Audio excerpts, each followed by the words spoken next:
السلام عليكم. هنا سنتحدث عن الزيل الأقوى بين 2022 و2026، وبداية بالمنتخب التونسي. وعلما أن المنتخب التونسي سنة 2022 على الجهة اليسرى و2026 على الجهة اليمنى.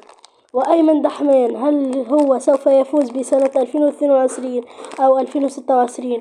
أتوقع أن أيمن دحمان 2022 أفضل من سنة 2026. محمد دراجل ووزدي كسريدة، أكيد وزدي كسريدة أفضل من محمد دراجل. ياسين مريح 2022، ياسين مريح 2026، بالطبع ياسين مريح 2022 أفضل.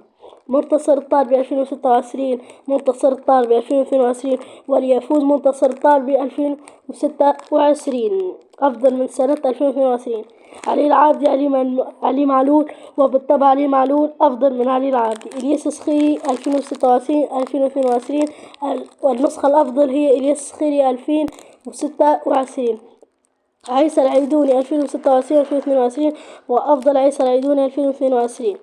محمد بن رمضان 2026، حنبال المزبري 2022، الأفضل هو حنبال المزبري سنة 2022.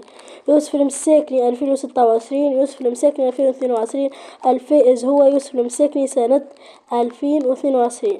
الياس العسوري نعيم السليتي، بالطبع نعيم السليتي أفضل من الياس العسوري 2022. سيف الدين الجزيري وهبي الخزري، أكيد وهبي الخزري 2022 أفضل من سيف الدين الجزيري 2026.